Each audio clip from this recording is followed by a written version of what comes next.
afternoon, everyone, and welcome to Stock Market Today. It's Alissa Coram and Mike Webster here with a breakdown of the action in today's session, Friday, October 18th, and a look at the week. We are here bringing those good vibes, good energy to all of our investor friends out there. Hey, Mike, good to see you. We do our best every Friday. Yeah, we do. Looking forward to getting into it with you, Mike. A lot to discuss this week as the power trend is powering onward. And we also saw this week some notable animal spirits awakening. So we'll Big chat time. about that as well. Okay, so let's get started with a look at the major indexes, and then we'll get to some ETFs and stocks to watch as well. And then, of course, as we do every Friday, a deeper look with Webby at the technical action.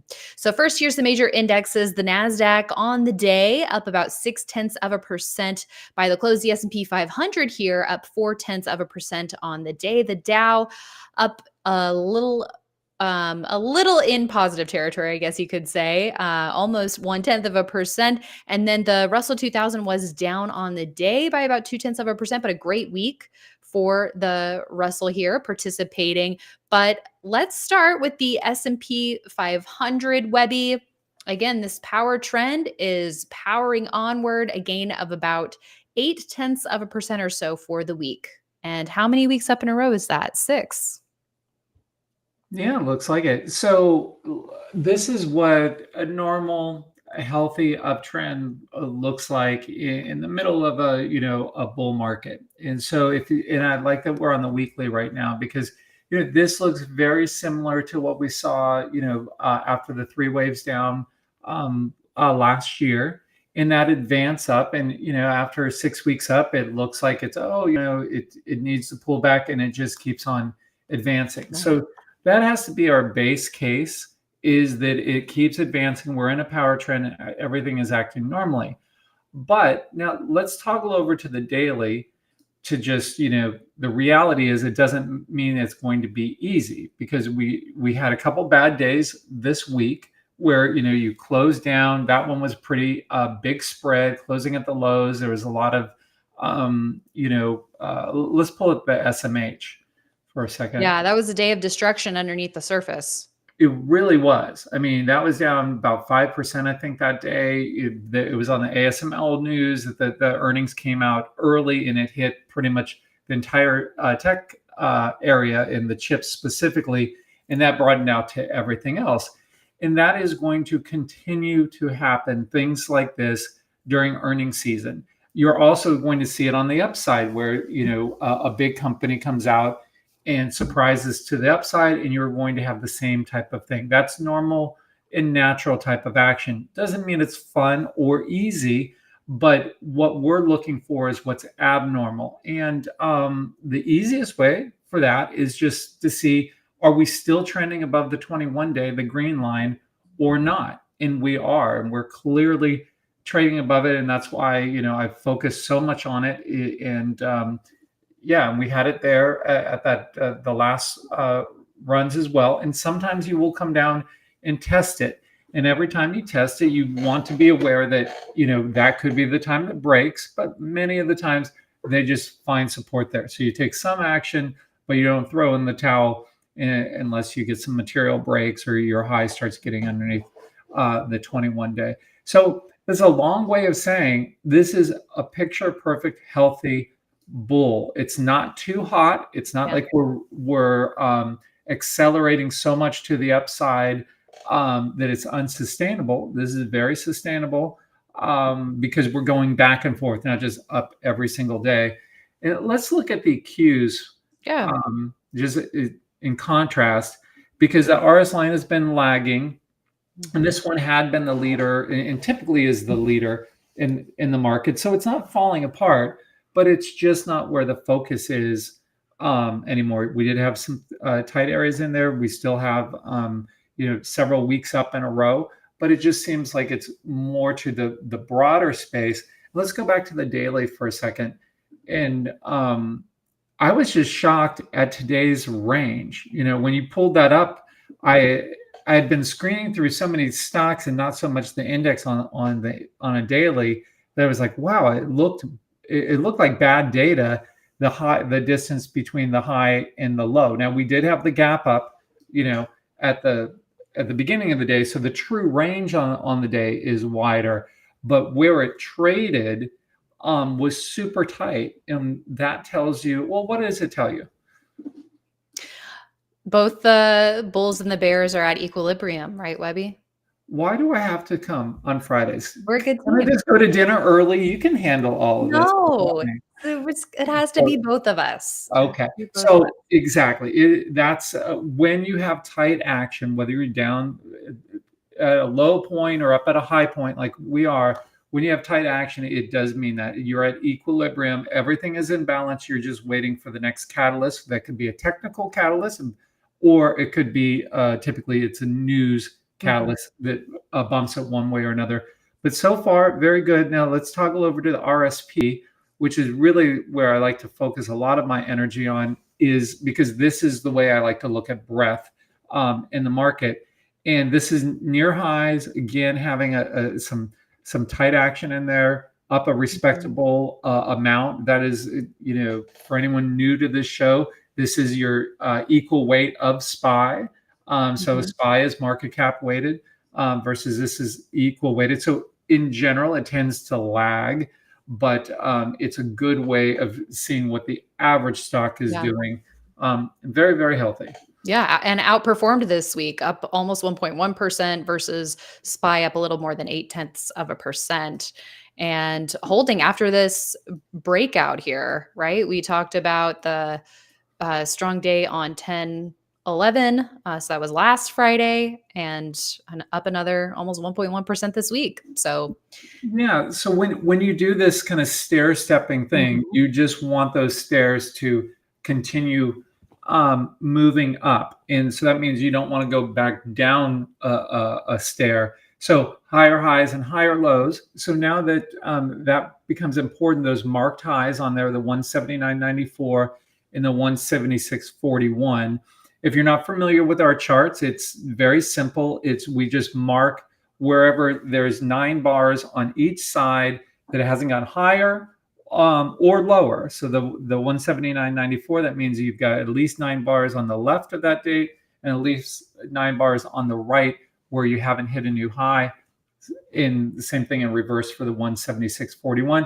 It's a very simple way that Bill O'Neill, the founder of IBD, like to look at things. I like to look at them that way as well. And so we just want our next marked highs and marked lows to be higher than those. So in other words, we don't want to travel underneath the 176.41. Also, just really quickly, we can go to 0 NYC here to look at the NYSE or NYSE composite index for the week, up about 0.9% here as well. I know in recent weeks we've been looking at this one too to make sure we're keeping tabs on this area of the market, Webby.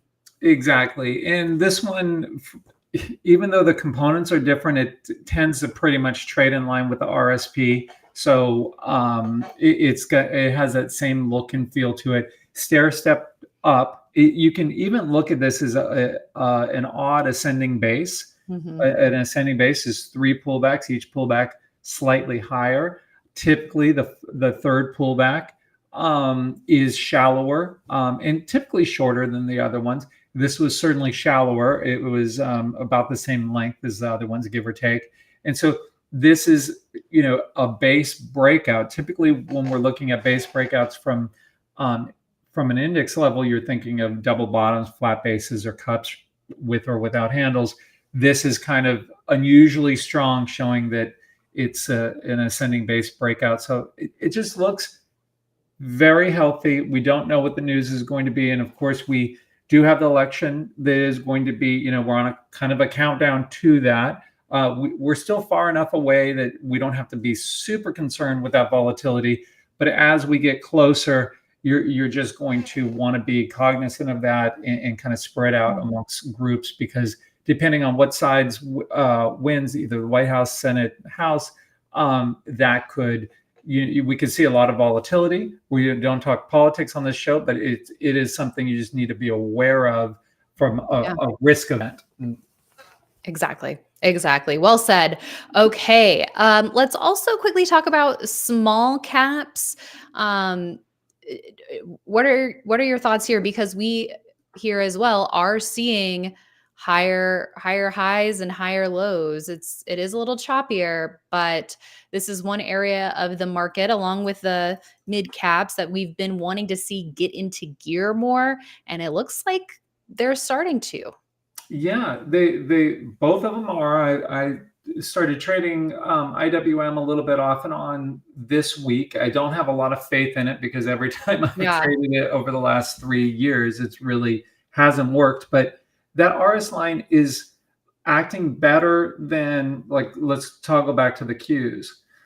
Um, and you could just see that it's, slightly better than what the Qs are doing. So you got to keep an open mind. And so I think going there, David Ryan, who's always on our Tuesday show on IBD Live, has brought up the symbol. I think it was XMMO, Mhm. which is kind of the mid caps, but it has a component in there based off of relative strength.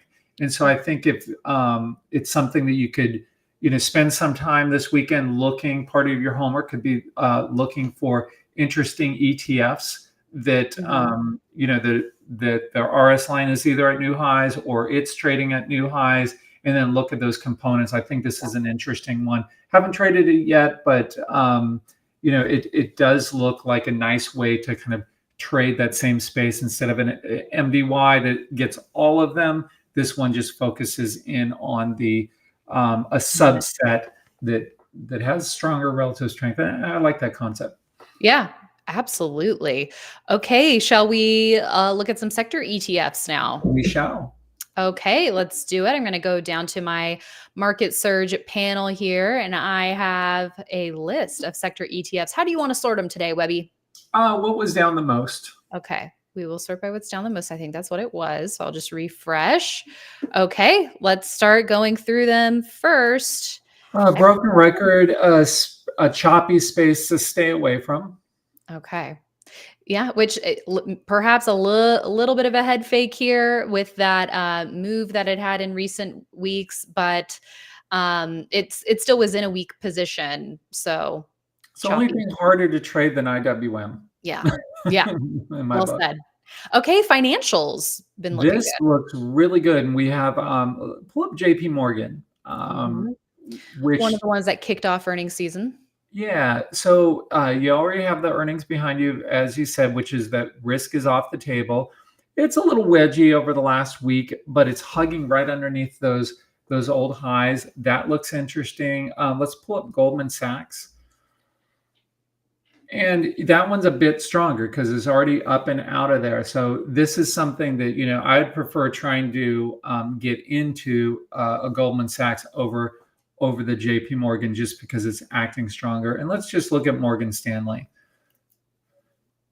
Even and stronger. even stronger than the other two. So a nice way to kind of trade it, and this is what we're doing with Swing Trader, is just going with the XLF because Mhm. it's it was tough stepping in front of those before earnings. Right.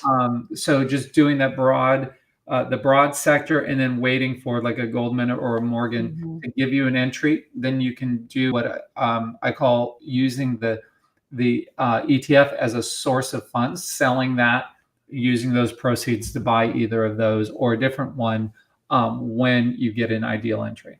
Exactly. So after that breakout last Friday, XLF up 2.4% this week. So great job, guys, on the swing trader team. Looking at you, Webby.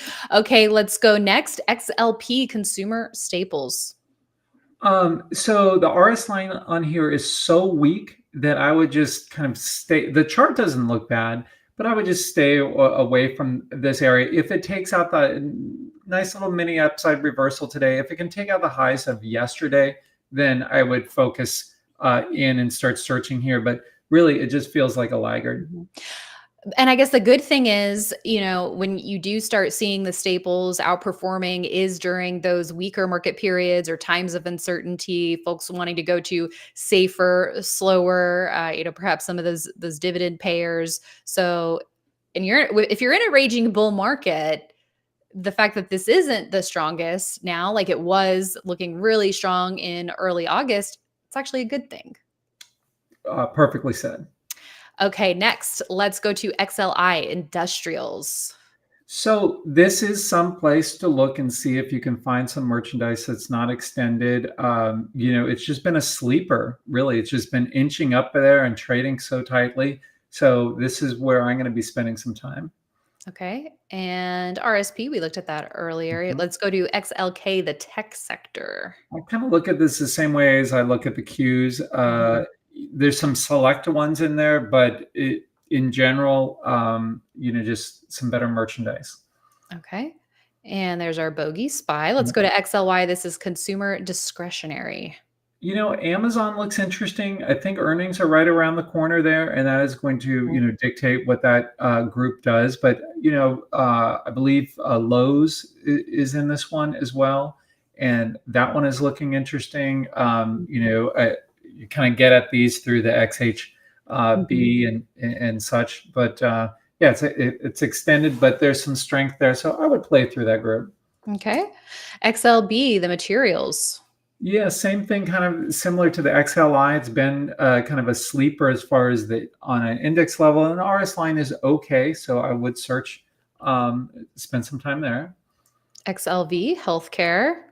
Let's pull up UNH, which was Mhm. something I was very interested in, the reaction to their earnings, how it was going to be because it's a big component of a lot of the indexes and of course of XLV, and so it kind of tells you that to shy away from at least the big caps, but there are some ones in that area, kind of lower quality ones in the in healthcare that do look interesting, especially some bios and stuff. So I would spend time in the general healthcare area, even Mhm. though it doesn't look that good on the XLV.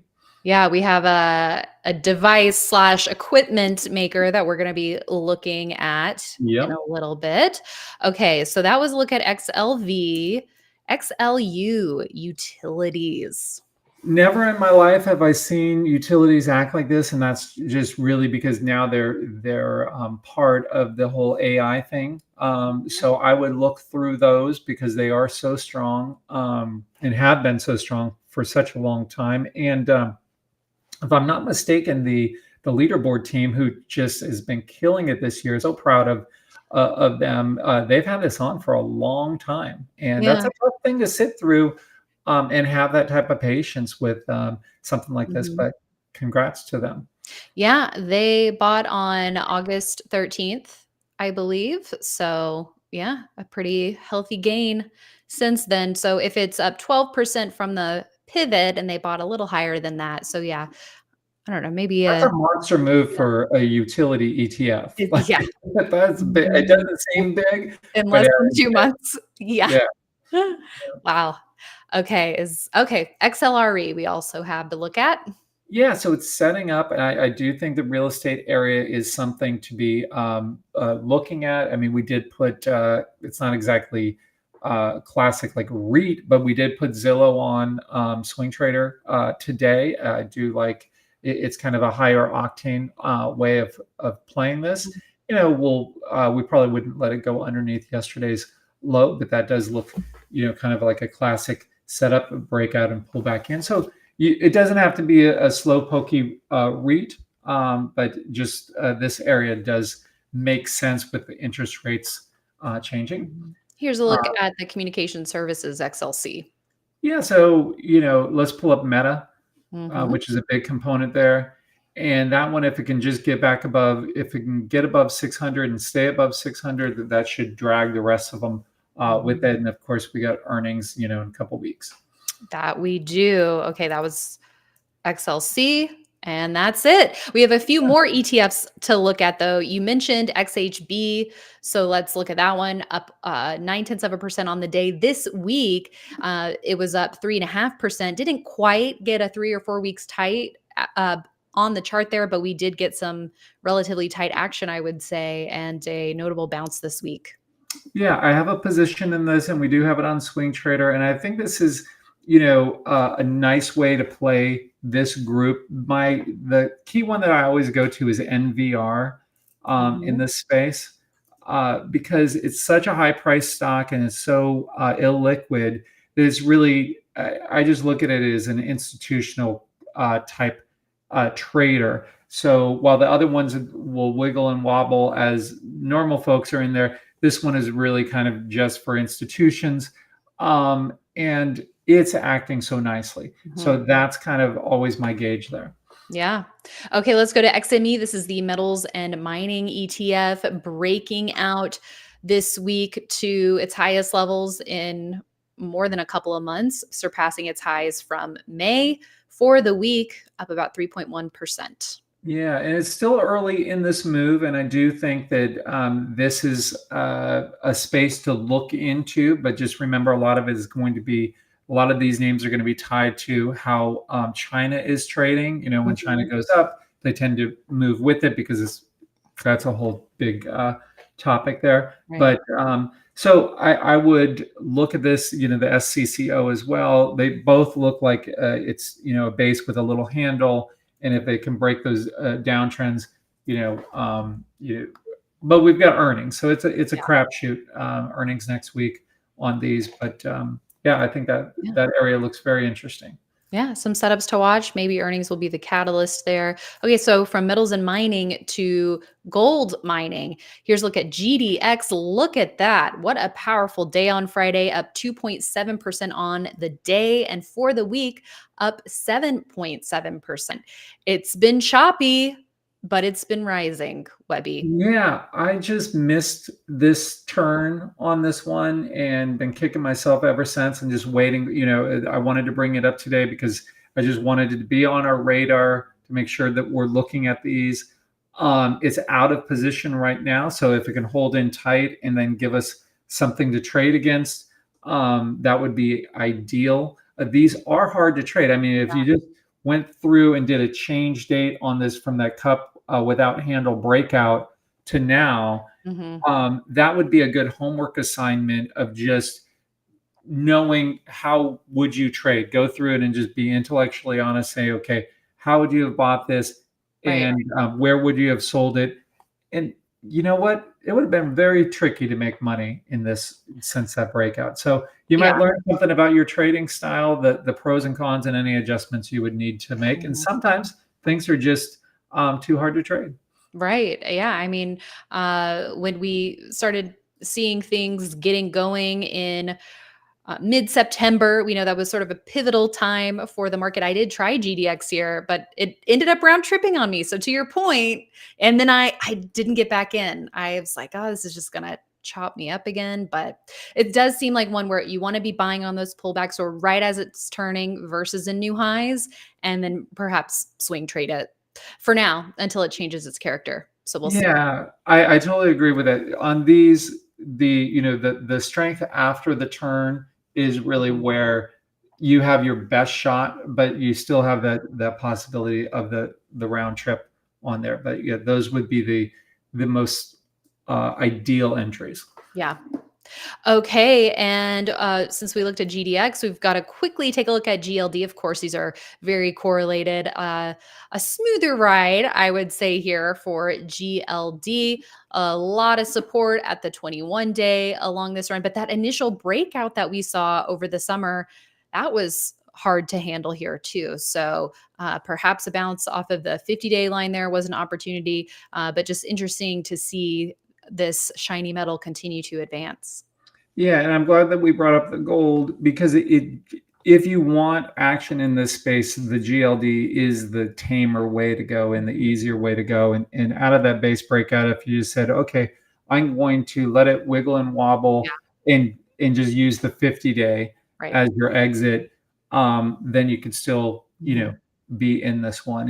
And it is an Otis Redding, Black Crows type of group. Hard to handle? Yep. Okay, thank you. For the for those watching and trying to decrypt the cryptic messages sometimes. Black Crows are back out in concert, I'm just saying. Oh, nice. Okay, and then from the real gold to the new gold, Here's a look at Bitcoin. An impressive day on Friday of 2.7% for the week here, Webby. Get this, up 8.7%, breaking a downtrend in the base here. So crypto trying to come back to life here after a long, choppy resting period. Yeah, so I'm agnostic on Bitcoin and the whole crypto space. I just use the chart. You've got some bulls that are just perma bulls, you got perma bears. I just look at the chart. If it makes sense, I'll trade it. We do have this on Swing Trader. I do have a position in my account and trading it some other ways as well. And this just looks like our best entry that we've had in a while. Doesn't mean that it's going to work, because it does wiggle and wobble a lot more than GLD or GDX does. But if you're going to give this a shot, this does seem like this week was the time to start getting back in it as it recovered from that shakeout from the 50-day.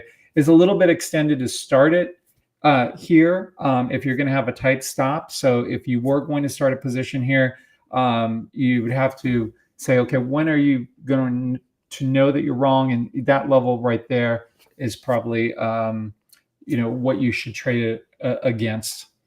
Okay, let's now go to our 3 stocks, 2 earnings movers in Friday's session. The first, Intuitive Surgical, closing up 10% on the day in heavy volume. We saw another quarter of accelerating bottom line growth. Webby, earnings up 26% after last quarter's 25%. The quarter before that, 22%. We also saw another quarter of acceleration on the top line.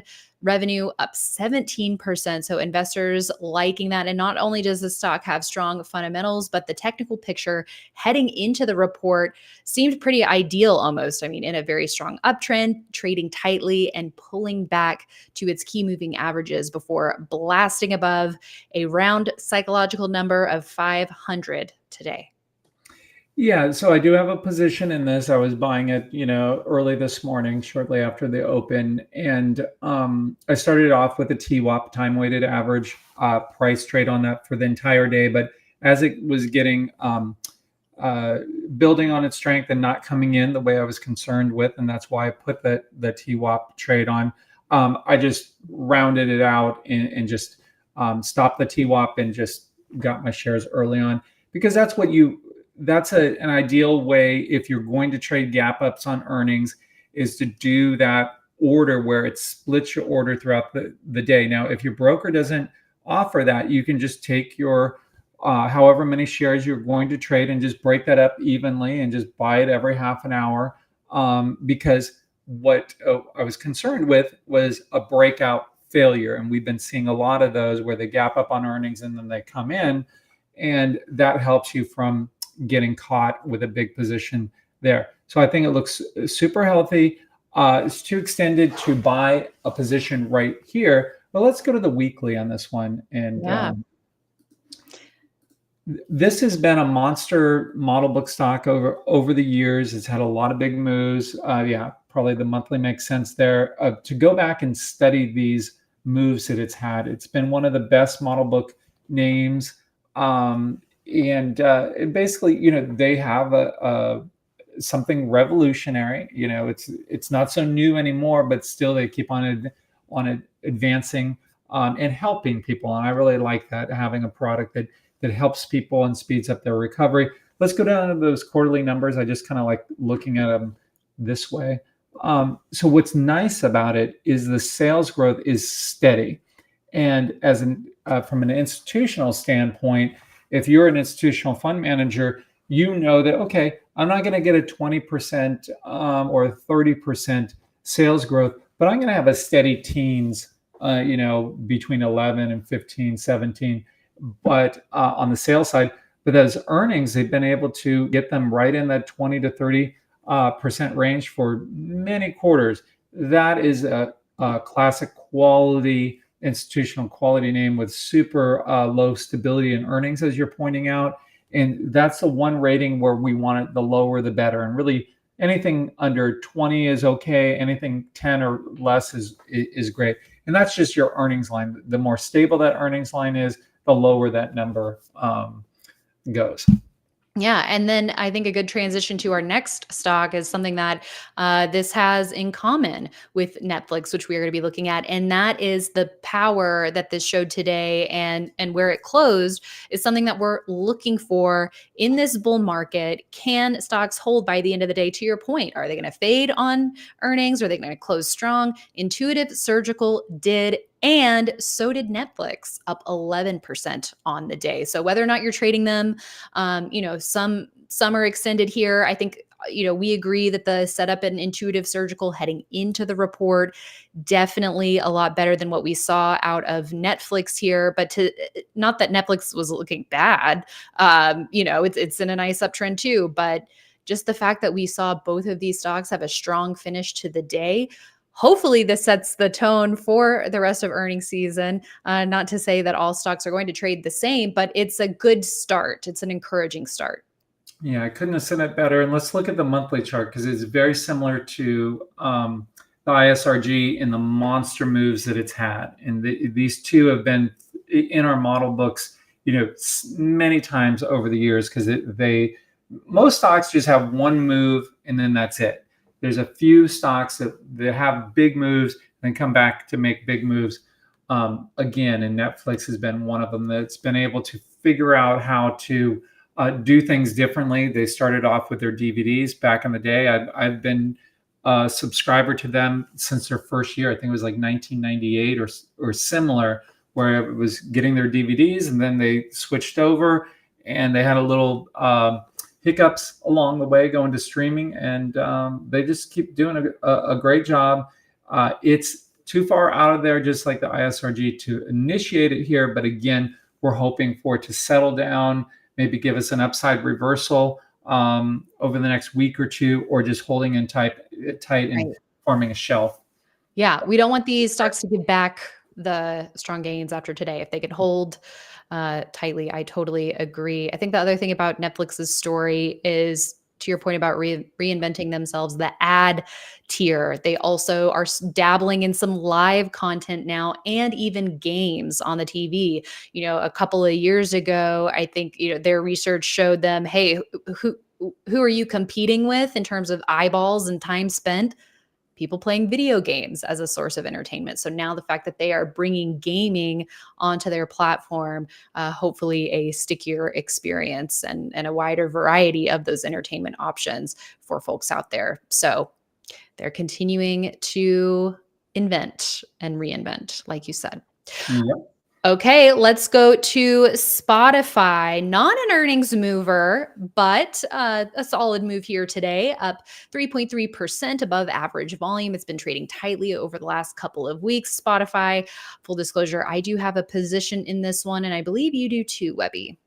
I didn't get a chance to get it. We did put it on Swing Trader today, okay. And it was, frankly, I was just too busy and missed it, and I've been kicking myself since I realized that near the close. But anyways, looks really good. Still looks viable. I'll probably be buying some on Monday. Yeah, just broke that, as well as you got the horizontal one that that is about at the same level.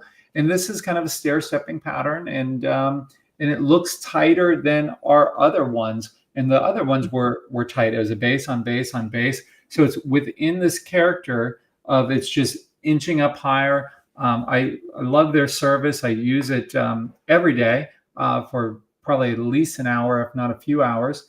And so I think there are a lot of people out there that use it, like it. It's very sticky. They've got a lot of great podcasts on there, as well as audiobooks and music. And so they just do a great job. And it looks set up to finally do something different out of these little flat bases.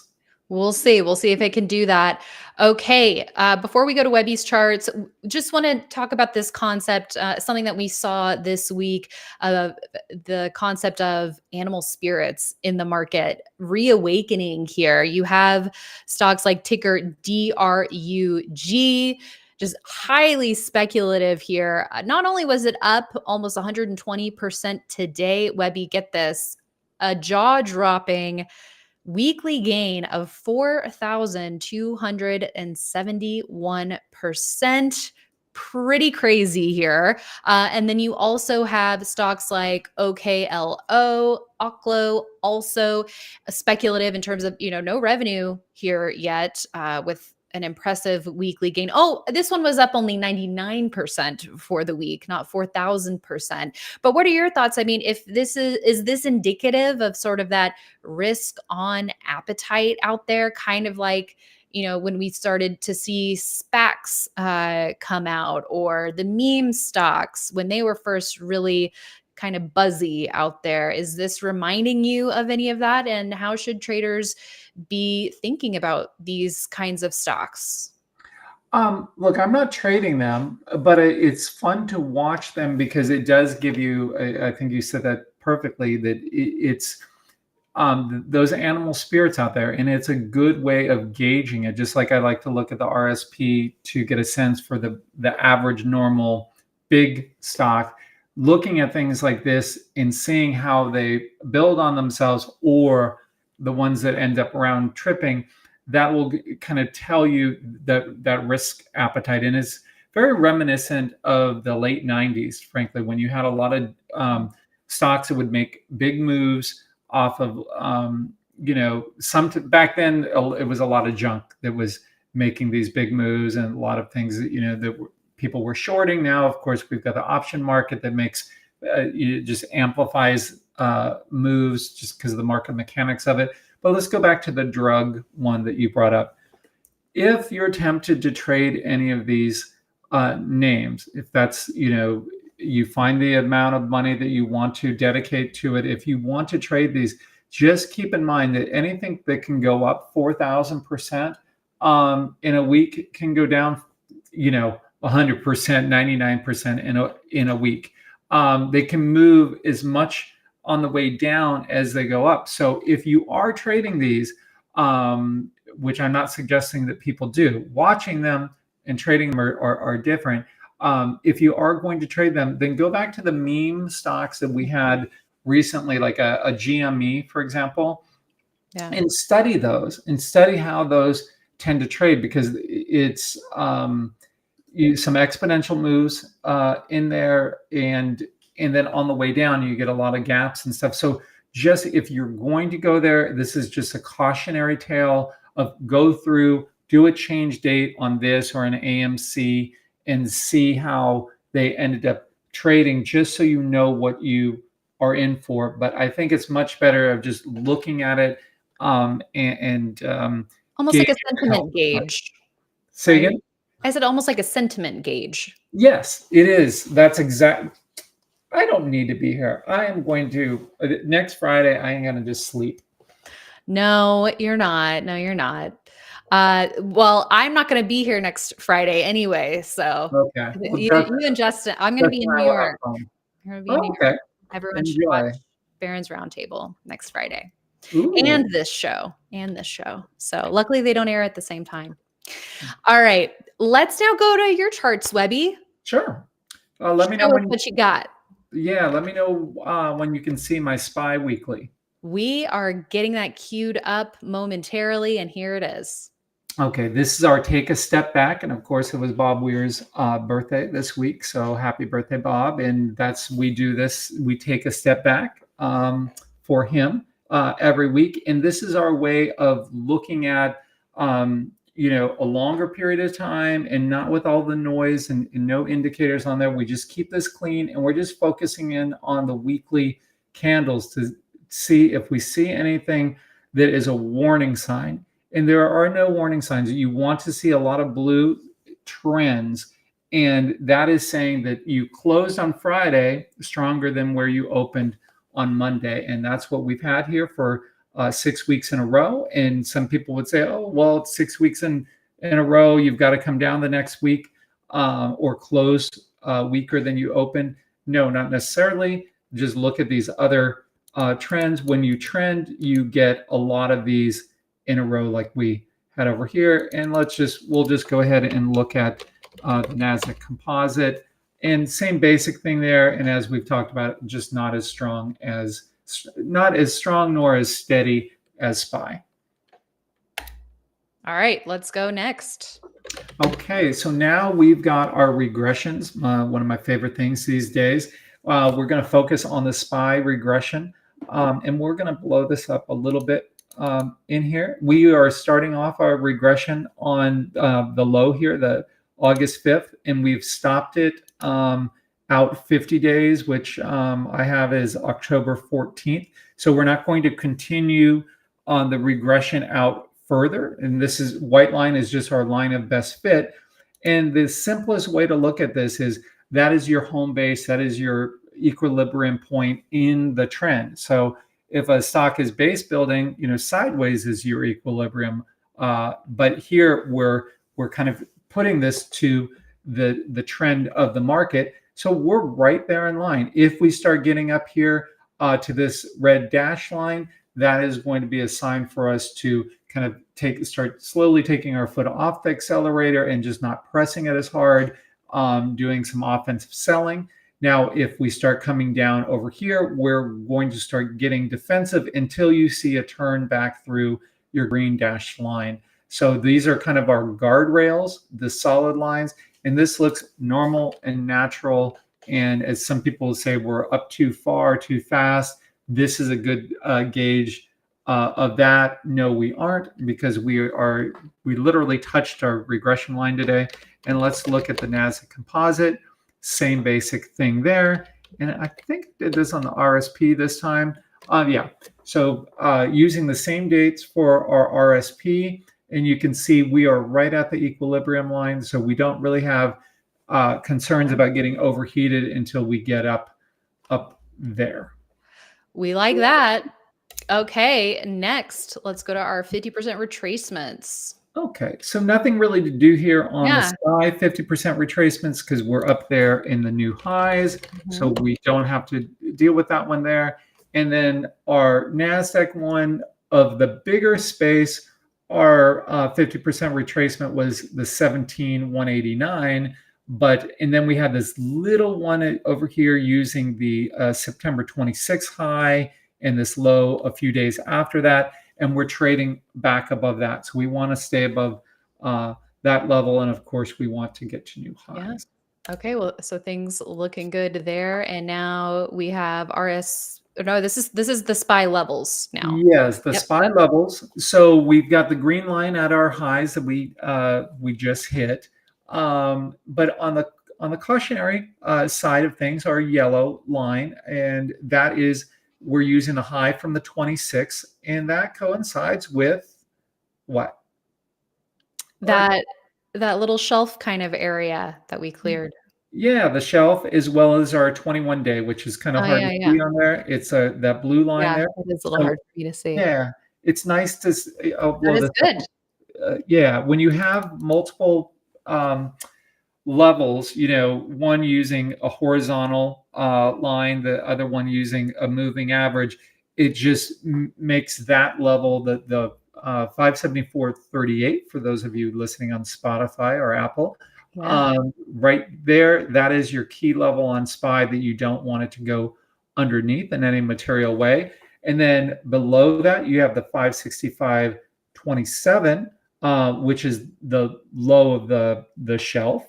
But then, of course, we have the Webby equator line, which is the high from August 1st, and we definitely don't want to go below there. I would say the levels on SPY, since that's really your broad-based leader, are more important than your levels on the NASDAQ, but I did put them here for folks who want to look at it. And there are more levels on here that you can put, but I just didn't want it to get too noisy. So really, we want to get to those old highs, and we want to really stay above this area in here. You could also put it, I could have moved this yellow one up to this high. I could have moved it down to this low. So there's lots of places in here. We're going to go ahead and put it to the September 26 high. And we don't really want to go below that, but we certainly also don't want to go below the low of the 16th. So you can see that it would get really busy if I put all the lines on Yeah. that. But, and then just to round things out, to make things as simple as possible, we always like to end this segment, the trade station segment, with just looking at the stock or the ETF with just the 21-day line on there, just to see, is there anything that we should be concerned with? Nothing with SPY. And we will look at the composite, nothing to worry about there. And the same thing with RSP.